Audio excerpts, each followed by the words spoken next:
Depois desse esse nosso coffee, não é? Que a gente possa reocupar os nossos lugares para seguir com as atividades. Teremos agora quase não uma mesa redonda, né? Porque, de certa forma, o palco não nos permite, mas a dinâmica de poder discutir esses assuntos a partir desse momento. Então, tivemos aí uma boa atividade, né? Com experiência de benchmark apresentada para todos nós aí pelo Dom 5.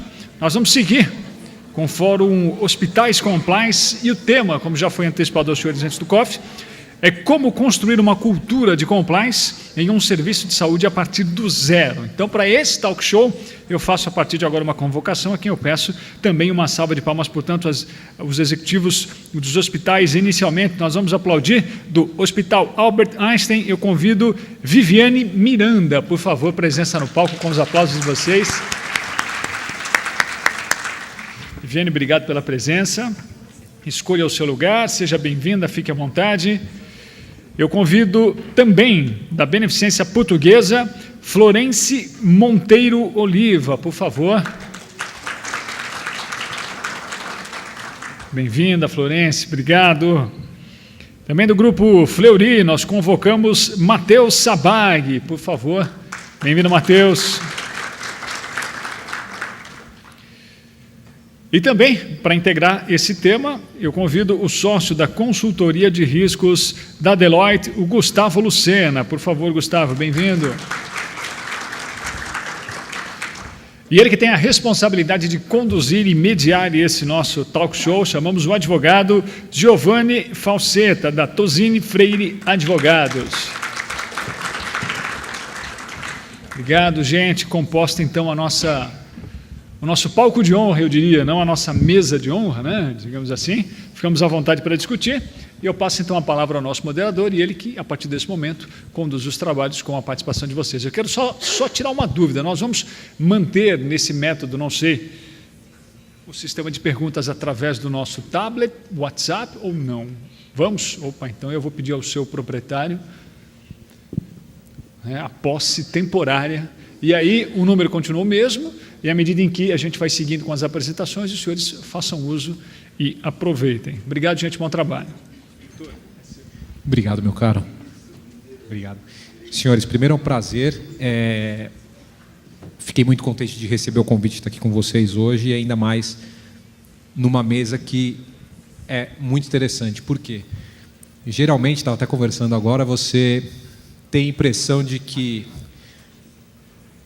advogados, consultores, compliance officers só servem para quando você tem um problema. E, na verdade, acho que o mais importante, o foco que a gente vai dar aqui hoje, é como que você estabelece sistemas de prevenção. Como que você mexe com cultura, com pessoas, para estabelecer sistemas que evitem problemas. E eu achei super interessante a composição da mesa. A gente tem hospitais, a gente tem o Fleury, a gente tem o Gustavo, que vai falar sobre a parte mais de risco específico e vai dar um pouco de dados concretos para a gente. E a gente montou o painel de hoje com apresentações rápidas de cada um dos componentes para deixar mais tempo para vocês fazerem perguntas. Então, por favor, participem. Gustavo, você quer começar um pouquinho a apresentação para a gente? Obrigado.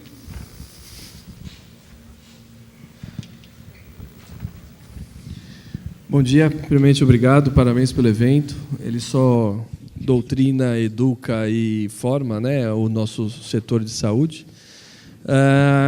Combinamos aqui 10 minutos, então se eu acelerar aqui um pouco no meio, me desculpe, mas acho que a apresentação depois você entrega aí para vocês.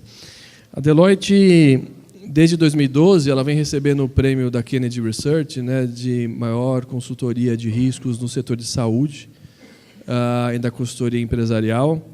O nosso grupo tem médicos, tem enfermeiros, tem pessoas formadas em gestão hospitalar, já fizeram gestão de hospitais. Então, o que nós vamos conversar aqui um pouquinho, e nessa mesa, é a experiência do grupo, né, desses profissionais que somam aí o KIN, que é a Deloitte. Em 2014, fizemos uma pesquisa sobre compliance no Brasil, então vou mencionar um pouco o que traz essa pesquisa. E fizemos também em 2015, né, uma pesquisa com a Compliance Week. Quem conhece a Compliance Week, né, um dos maiores jornais do segmento de compliance, que vai desde a lei Sarbanes-Oxley, né, as divulgações da SEC, assim como questões de corrupção, FCPA, Kyle Brabry, e temas de compliance. Fizemos em 2015 e a pesquisa ela foi montada com base em diversas respostas e 19% dos respondentes são do segmento de vocês, né, de Life Science. E quando nós falamos sobre como você lida com compliance, né, no Life Science, ou que no Brasil a gente fala no hospital e na box, né, tudo dentro de uma caixinha só. Todos eles, né, têm um programa de compliance bem estruturado, todos eles têm um código de conduta, né, todos eles têm a parte do canal de denúncia, né, e também um nível de tolerância zero, aí, né, tomada decisões sobre questões de compliance. Muito característico do que nós vamos falar aqui hoje na mesa e muito característico do que o Brasil vive também. O setor de saúde vive, né, várias ondas, né, vive várias mudanças. Eu falo que é um ser mutante, né, acho que tem setores mais estabilizados, como o setor financeiro, depois eu trago aí o setor de construção civil, médico, né, de saúde, cada um tem o seu momento. O setor de saúde ele vem trazendo inovações, né? Se nós falarmos aí de inovação hospitalar, tem vários provedores pensando como facilitar o dia a dia, né? E automatizar e acelerar o paciente quando ele entra no hospital até chegar na, entre aspas, hotelaria. A medicina personalizada, né? O envelhecimento da população, eu preciso atender mais por mais tempo, né? Outros medicamentos, novos medicamentos, planos de saúde, previdência.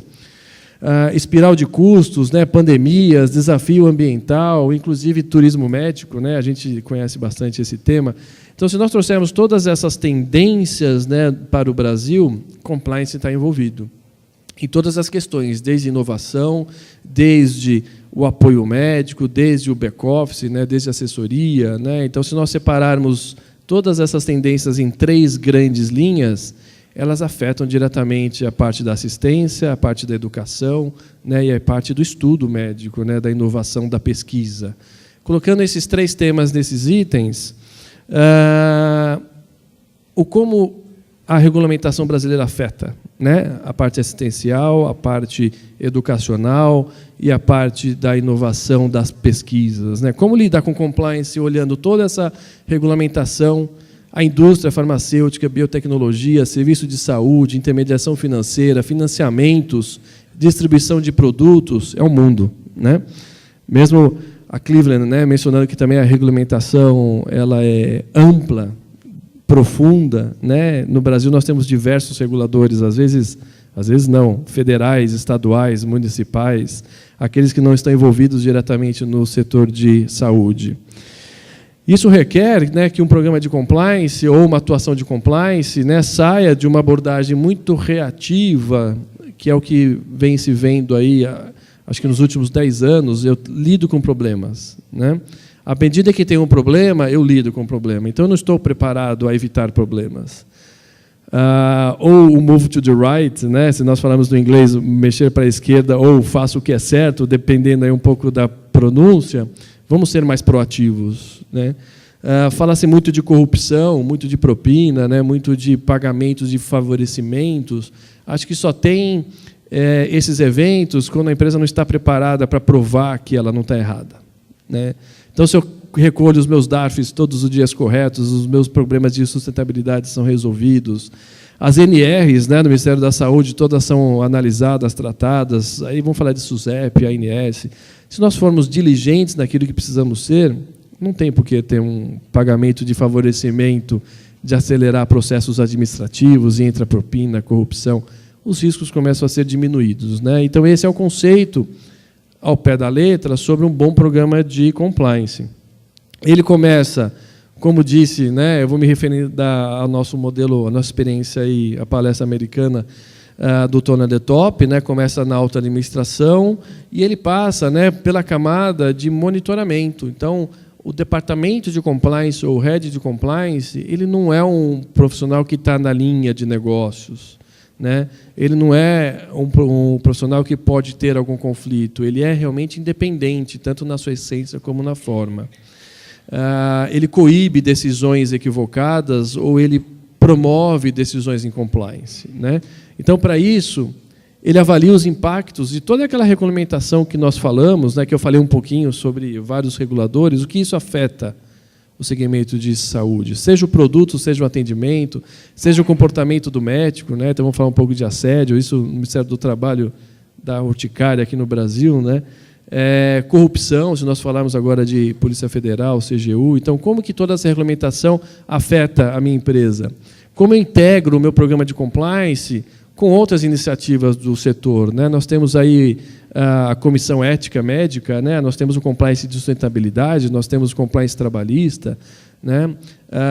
Então, como que eu integro tudo isso? Qual que é a sinergia que eu tenho que ter? Como eu discuto essa exposição, né? No final do dia, é muito comum, se eu perguntar para uma empresa, você tem compliance? Nossa, eu tenho um departamento fabuloso. Eu tenho um head de compliance espetacular. Não é isso, né? Todos pensam com o mesmo princípio, com a mesma tolerância, todos pensam seguindo regras. E se isso é feito, é porque proativamente a empresa preparou seus funcionários a fazer ou não fazer o que é certo, né? Se eu perguntar aqui na sala qual foi o primeiro código de conduta no mundo, né? Pena que não tenho tempo aqui, então posso fazer um exercício, mas são os 10 mandamentos, né? Ninguém precisa falar não matar e cobiçai, né? Não faça perjúrio. Já está na cabeça de vocês. Quem ensinou vocês? Os pais de vocês. Isso vem da família, tradição. Empresa é a mesma coisa, não precisa ter um código de conduta para falar o que é certo ou errado, né? Então, quando isso acontece, realmente a disseminação da cultura do que fazer ou não certo, ela aconteceu de uma forma correta. E depois, um monitoramento, tudo isso apoiando as áreas de negócio. Então, quem é responsável por compliance? As áreas de negócio. Quem faz compras e tem que estar em compliance? Áreas de negócios. Quem faz compras, né, das órteses e próteses, né, que a gente ouve aí falando, e tem que se preocupar com a livre concorrência, né, o preço justo, são eles, né? Não é o departamento de compliance, não é, entre aspas, o CEO, né? Ele promove, ele garante, né? Ele beneficia, mas também penaliza. Um programa de compliance, né, como dito aí na palestra anterior, ele traz 7 elementos internacionais, né, seja a promoção da cultura, monitoramento, código de ética. Eu preferi separar, né, ele em diversas camadas, começando lá no código de conduta, né, uma boa definição de valores, princípios, e todos caem, né, por água abaixo quando fala eu tenho um código de conduta, deixa no armário, guarda e não divulga. Então, acho que o código de conduta no papel ou no PowerPoint, ele é o início de uma jornada, né? Eu falo que a gente faz reengenharia de processo, reengenharia de sistemas, mas você não faz reengenharia de cultura. Isso demora 3 anos, 5 anos, 6 anos. Né? O FCPA, as regras de corrupção americana, foram lá nos anos 70. Os primeiros crimes a serem julgados foram em 2002. Olha quantos anos. E lá as leis realmente são mais atentas, né? Existem realmente as penalizações que são feitas. Uma boa comunicação, reportes periódicos, disseminar essa cultura, ter treinamentos, diretrizes de negócio, né? O que eu posso ou não posso fazer. Então, tem a ver com tolerância, né? Isso eu não sou tolerante, não pode ter desvios. Isso eu sou tolerante, pode ter algum desvio. O como isso é claro para o executivo que está lá na ponta. O como isso é claro para os distribuidores, né, que fazem as vendas. O como isso é claro para o representante que está lá na Secretaria do Meio Ambiente, que está lá na Secretaria do Trabalho, né, negociando processos com vocês. É ele que ali vai trazer aquele risco.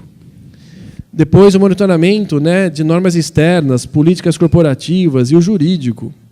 Há uma confusão ainda que o jurídico faz compliance, né? Se nós falamos de 10 anos, aí o Giovanni me perdoe, né, mas ele está aqui também, um bom advogado. O jurídico ele é realmente o tradutor ali dos impactos da regulamentação, né? Se as leis fossem tão transparentes, a gente não precisava de advogado, né? Mas tem que ter, o juiz tem que ouvir um lado e tem que ouvir o outro, as duas visões, e ele julgar qual que é a visão certa. Então, nós, como empresa, também precisamos ter essas visões. E aí o compliance vai avisar os executivos, olha, com base nessa lei, tem que mudar um processo, um controle, trazer um parceiro, trocar o fornecedor, né, e a cultura, a empresa como um todo. E depois, conheça o seu funcionário, conheça o seu intermediário, né, conheça o seu fornecedor.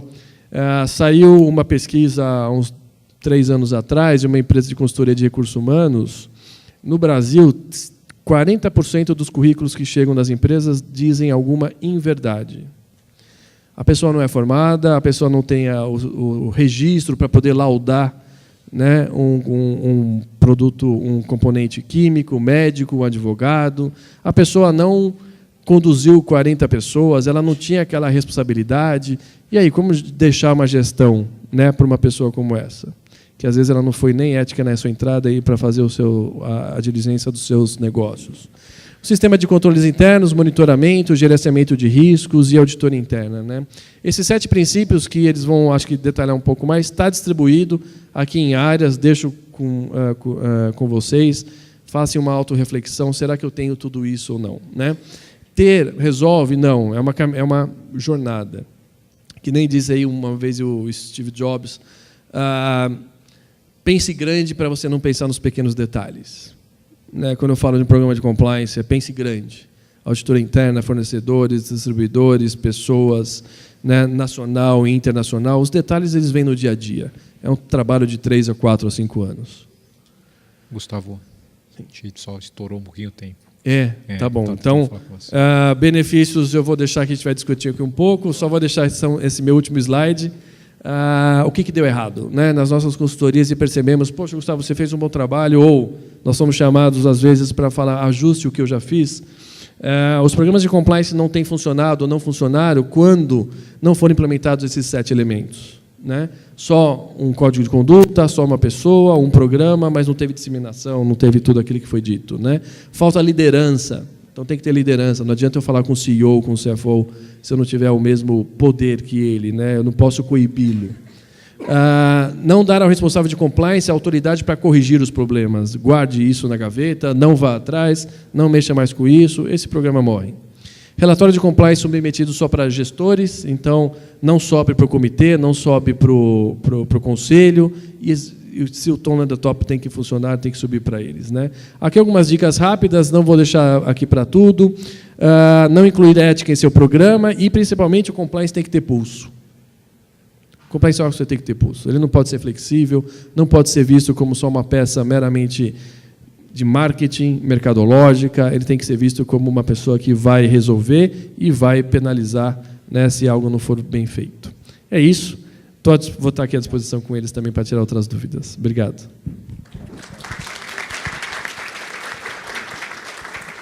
Obrigado, Gustavo. Acho que a gente teve questões muito relevantes e, fazendo só o ponto do Gustavo, a questão de compliance officer ter que ser advogado, acho que é uma das coisas que a gente mais briga todo dia. Não precisa ser advogado. O Alexandre Serpa está aqui, amanhã vocês podem cobrá-lo sobre isso. Isso é menos importante. Pensar na lei é relevante quando você está pensando para prevenção. Para pensar só quanto que pode dar de problema, não é o indicado. E pegando mais alguns pontos do Gustavo, além de não precisar ser advogado, tem que ser dependente, tem que ter estrutura e autonomia, e tem que ser integrado com a companhia. Ele não é o único responsável por compliance. E mais do que isso, compliance é mais do que só corrupção. Vamos esquecer um pouquinho essa parte, aprofundar um pouco nas outras, e é por isso que a gente tem pessoas na mesa que não são advogados para falar isso. Então, Florence, você poderia, por favor? Você mas é só nós dois, a gente tira o resto. Obrigado. Bom dia. Bom, como que a gente começa essa apresentação? Como implementar a cultura de compliance no segmento de saúde a partir do zero? E aí eu não resisti. Eu tive que trazer o contexto da beneficência portuguesa para vocês. Vocês já imaginaram como era um hospital no mesmo ano em que Charles Darwin publicou a teoria da evolução? A gente começou nesse tempo. Já imaginaram como seria prover saúde sem energia elétrica? Nesse mesmo ano, a gente completava 20 anos. Então, assim, dizer que a gente não está disposto a desafios é uma mentira, né? Então, como implementar uma cultura de compliance numa instituição com 156 anos de existência? Eu tenho que trazer para vocês a nossa realidade. E eu não vou dizer para vocês que é difícil, porque não é difícil, né? Requer vontade. Que a gente falou aí há pouco, o Gustavo falou um pouquinho mais, Dom 5 trouxe a experiência da Cleveland Clinic. É cultura, e cultura requer tempo, requer engajamento, mas a gente um dia chega lá. Então, se eu fosse vocês, eu teria a expectativa de entender como é que a gente começou, o que a gente tem feito e onde a gente pretende chegar. E aí é muito simples. Quando a gente fala que compliance é conformidade, o que a beneficência portuguesa quer estar conforme, né? A quê? No primeiro momento, a gente pensa, como qualquer instituição, que a gente tem missão, a gente tem visão, a gente tem os valores. Obviamente, a gente já elaborou o nosso código de conduta, ele já existe na instituição há bastante tempo, mas, acima de tudo, nós temos uma causa, que é um propósito que nos move, que nos faz, diariamente, querer fazer o melhor, e isso é compliance. O que é a nossa causa? É a causa ABC, atenção, bem-estar e carinho. Quando a gente pensa nisso, num ambiente hospitalar, num ambiente de 7.500 colaboradores, em que a gente recebe anualmente mais de quase 2 milhões de pacientes, seus acompanhantes, enfim, a gente tem que ter muita atenção. E a atenção, a gente está falando a regulação, a gente está falando as nossas normas internas, a gente está falando de bem-estar, que é o cuidado, a gente está falando do carinho, que é a relação que eu tenho com o próximo, com o colaborador, com o meu superior, com os meus fornecedores. Isso, para a gente, é compliance na essência. E é aí que a gente começa. Então, a gente tinha, obviamente, um excelente plano de fundo, missão, valores, visão, código de conduta, causa. Como é que a gente desdobra isso? A gente tem um planejamento estratégico, que é a nossa visão, o nosso horizonte estratégico, onde a gente quer chegar. E aí, o que a gente fez com tudo isso? Não vou falar para vocês de um programa de compliance, até porque a gente não tem isso muito bem estruturado, a gente tem a vontade, a gente vai alcançar, mas a gente não tem um programa, a gente tem melhores práticas de compliance e a gente vai discorrer sobre isso. O que a gente fez no primeiro momento? A gente foi entender quais eram os nossos riscos. A gente está falando de compliance, normas internas, normas externas, regulação. Então, o que a gente fez? A gente fez, num primeiro momento, um mapeamento dos riscos da instituição. Como que a gente envolve e engaja pessoas? A gente faz com que a alta administração e a gerência sênior participem dessa avaliação desse risco. Eles é que nos dizem quais são as preocupações, eles é que vivenciam ali no dia a dia o que acontece na instituição. Então, nós fizemos também uma avaliação dos riscos. E essa avaliação de riscos permitiu que a gente elaborasse um plano de auditoria, que seria, aí, nos nossos 7 elementos do compliance, o nosso monitoramento, né? Nosso monitoramento contínuo, a visão das vulnerabilidades, o que a gente precisa acertar primeiro. E aí nós temos um plano de auditoria em que a gente vai visitar toda a instituição em 2 anos. Estamos aderentes aí ao compliance, vamos monitorar. Também, como eu disse, nós temos um código de conduta. Esse código de conduta ele já existe na instituição há 8 anos, 7, 8 anos. Só que nós entendemos que, no momento em que nós estávamos de causa, de planejamento estratégico, que a gente precisava revisitar isso. Não só revisitar, revitalizar. Ou seja, o que o mercado pratica, o que mudou, quais são as preocupações atuais. E aí nós revitalizamos esse código de conduta, em que nós estamos estabelecendo a conduta esperada por todos os nossos públicos. E aí, quem são os nossos públicos? Todo mundo. É o governo, é a integridade do seu colaborador, é o médico, principalmente, enfim, todos os nossos públicos. Não bastava ter um código de conduta, a gente tem que monitorar fortemente, a gente tem que se mostrar disponível a receber qualquer tipo de desvio, qualquer manifestação que denote desvio. E aí nós implementamos também, nesse ano, um canal confidencial. E a gente fez questão de chamar de confidencial, porque a gente quer garantir para aquela pessoa que se manifesta a sua confidencialidade. Não bastasse isso, nós temos também um comitê de conduta, que é quem faz a avaliação de todas, é para quem a gente presta conta de todas as denúncias recebidas e as ações endereçadas. Esse comitê de conduta é formado pela CEO, pela superintendente de recursos humanos, por mim, auditoria interna e controles internos, e o gerente jurídico. Então, isso a gente faz com que a gente garanta que todas as denúncias recebidas elas são endereçadas e elas têm uma conclusão, e o colaborador, que num primeiro momento é a principal pessoa que tem acesso, é o principal público que tem acesso a esse canal, embora ele esteja aberto para qualquer manifestante, que ele saiba que ele terá a sua manifestação atendida. Então, aí a gente está falando de um novo elemento dos 7 elementos do compliance. A gente tem o nosso código de conduta, a gente vivencia isso, a gente sensibiliza nossos colaboradores quanto à existência e à necessidade de aderência a esse código de conduta, e a gente persegue isso. Quando a gente fala também dos 7 elementos do compliance, embora eu tenha dito que a gente não ia falar do programa, o que a gente buscou? A gente tem que treinar, a gente tem que se fazer presente. E a gente tem que começar do alto. Então, o que a Beneficência Portuguesa tem praticado? Nós temos um programa de desenvolvimento de líderes em que a gente trata de assuntos diversos. E todos eles compliance na essência. A gente fala de feedback, a gente fala de como dar coaching, como é que eu recebo uma manifestação, e a gente fala principalmente de accountability. O que é isso? Quando a gente fala de accountability, eu estou falando que ser accountable é ter que responder por suas ações ou inações e por suas consequências. Ou seja, a gente está falando de gestão por consequência.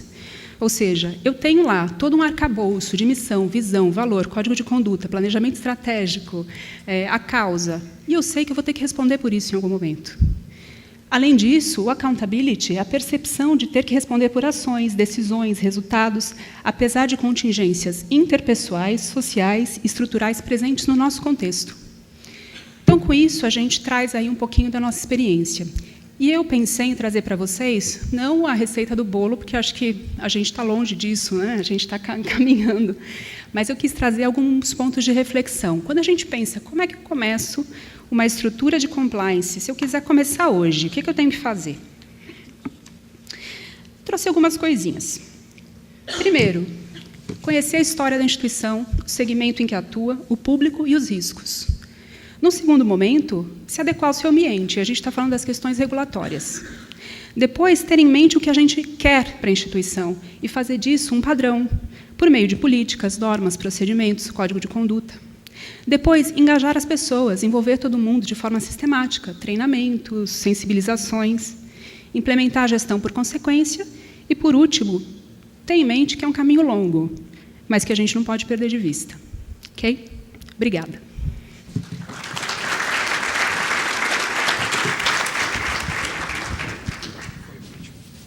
Obrigado, Florence. Eu sempre estou anotando alguns pontos aqui que eu achei muito interessantes da apresentação. Essa questão do nossa causa é muito interessante, porque mostra nenhum código é igual.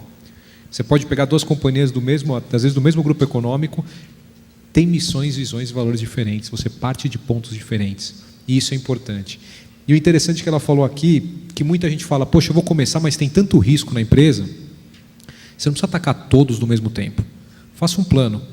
Você identifica os seus riscos e coloca isso num plano. Fala, olha, eu vou atacar desse jeito, daquele outro jeito, e a gente vai chegar no final de uma certa maneira. E você consegue justificar para qualquer um que vá avaliar ou vá, de qualquer maneira, regular o seu programa de compliance. E a questão do accountability, que é muito importante. Você engajar as pessoas no compliance, envolver e mostrar que não é só seu problema o compliance, mas é de todo mundo. Viviane, ia pedir para você compartilhar essa experiência com a gente também.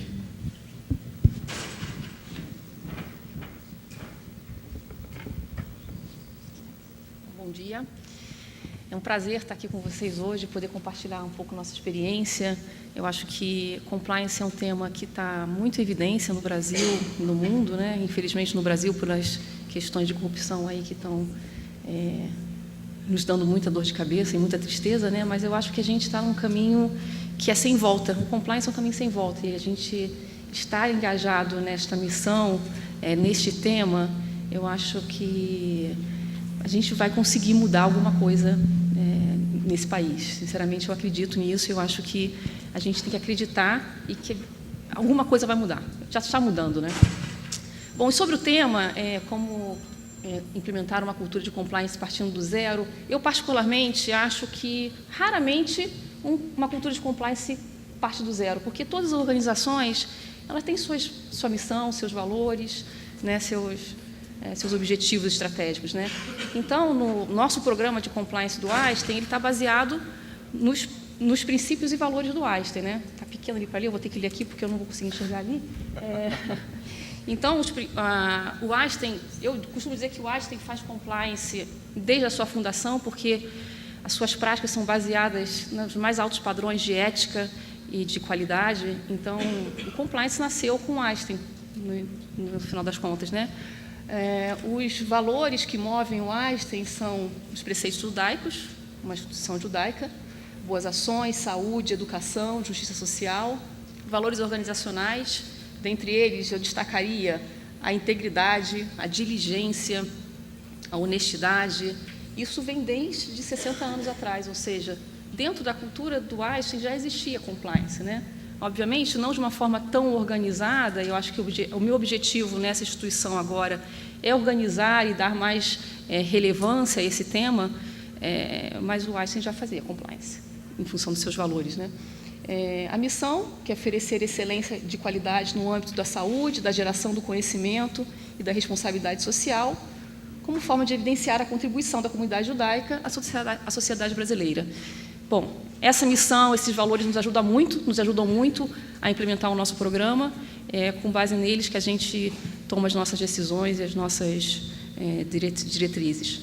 A gente também, o nosso programa também está baseado nos princípios do Triple Aim, que tem como grandes pilares custo por paciente, ou seja, a redução do custo por paciente, a experiência no cuidado, tudo que tem a ver com a experiência do paciente, processo de disclosure, de desfechos, e saúde para a população, ou seja, mais acesso à população à saúde.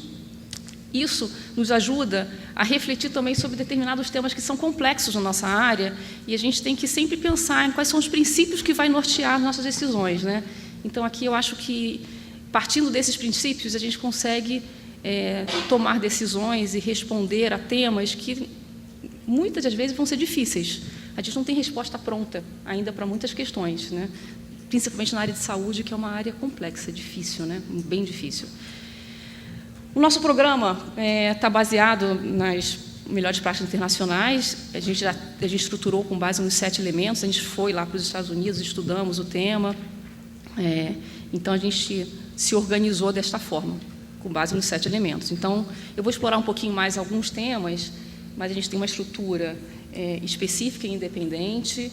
A gente parte de um mapa de risco para priorizar as nossas ações de compliance. Compliance é um mundo, é muito grande realmente. Se a gente não priorizar, a gente não consegue atacar nada. A gente, dentro do elemento políticos e procedimentos, a revisão do manual de ética, o manual de ética já existia, a gente reviu também perante os temas atuais, e todas as políticas e procedimentos relacionados ao manual e também as práticas do Einstein, a gente está no processo de revisão. O canal de denúncia, a gente acabou de lançar o canal de denúncia. Tudo isso que eu estou falando aqui, ele está bem estruturado, mas ele é recente, né, nessa forma de estruturação. A gente está com 1 ano, né, com esse programa implementado. E implementado significa dizer que é um processo, né? A gente estruturou dessa forma e a gente vai começar a trabalhar nesses temas mais fortemente a partir de agora, né? Então, o canal de denúncias acabou de ser lançado, ele está disponível na internet, na intranet, no 0800. E a gente dá a resposta adequada, obviamente, a todas as denúncias que chegarem lá, né? Acho que o grande objetivo de um canal de denúncias não só é apurar a denúncia e tratar a denúncia especificamente, mas também a gente ter a oportunidade de rever os processos, porque por trás de uma denúncia pode ter fragilidade de controle que a gente tem a oportunidade de rever e fazer com que feche um pouco a torneira, eventualmente, que tenha em determinado assunto. A questão de treinamento e comunicação constante sobre o programa, isso é realmente algo importante, porque compliance não se faz sozinho, não adianta ter uma estrutura de compliance e a gente não está engajado, as pessoas não estão engajadas. Então, aqui, realmente, eu acho que é onde se demanda muito tempo no programa de compliance e é fundamental, né? Todos que se relacionam com a sociedade precisam estar engajados sobre esse tema. E monitoramento e auditoria contínua também, dentro da minha diretoria, eu tenho auditoria também. Então, a minha estrutura hoje no Einstein, eu me reporto aos órgãos de governança, o que me confere independência adequada de atuação. Eu tenho realmente total apoio da alta administração para executar as nossas tarefas de compliance. Foi constituído um comitê institucional de auditoria, riscos e compliance, que eu me reúno com eles a cada 2 meses, e tem membros do Conselho Fiscal, da mesa diretora, da diretoria eleita. A nossa governança é uma governança, não é uma governança tradicional de empresas, né? É um pouco diferente, mas esse comitê é formado pelo CEO e pelos membros desses órgãos de governança. E, periodicamente, eu reporto o resultado dos meus trabalhos, tanto de compliance quanto de auditoria e de riscos também. O objetivo da área é suportar a governança, garantindo um bom ambiente de controle interno, um bom programa de compliance, gestão de riscos, né? No elemento político de procedimentos, eu destacaria que a gente reviu o manual de ética também, como a Florence também, na beneficência, também passou por isso. A gente reviu perante a lei anticorrupção, então, e perante alguns temas que não estavam previstos no manual, porque o manual também era antigo. Então, a gente incluiu temas desde questões de pesquisa, relacionamento com a indústria, questões de corrupção, relacionamento com o governo.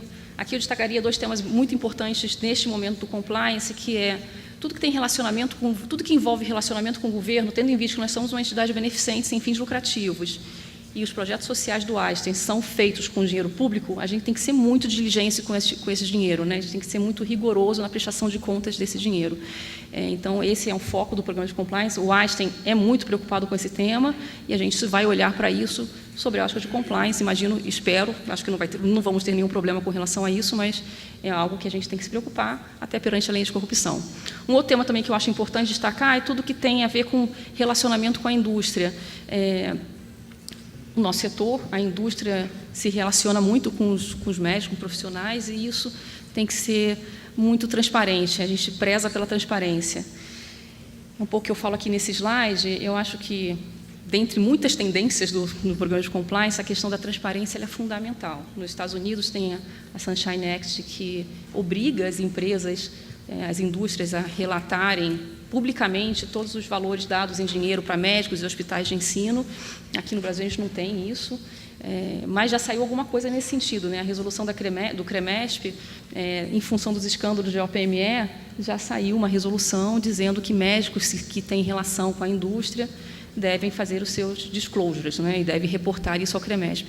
Ou seja, isso é algo que a gente vai ter que enfrentar, esse relacionamento com a indústria e como que a gente garante transparência e imparcialidade na tomada de decisão. Acho que esse é o principal tema. Nesse sentido, o que a gente faz com relação a isso, né? Todo ano a gente solicita para todos os que se relacionam com a sociedade, desde os conselheiros, colaboradores, médicos, voluntários, a preencherem uma declaração que a gente chama de potencial conflito de interesse.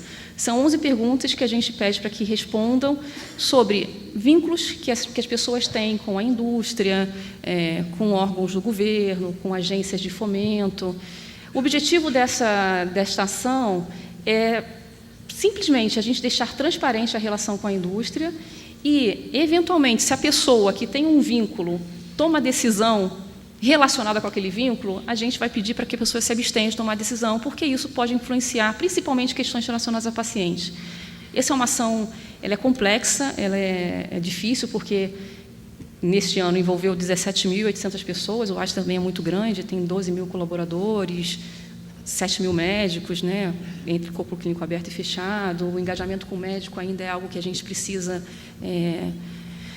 trazê-los mais para perto, né, para explicar melhor para eles o que é compliance, o que a gente precisa obter de resposta deles, mas é uma ação que a gente entende que é fundamental para passar a mensagem de como devem ser essas relações.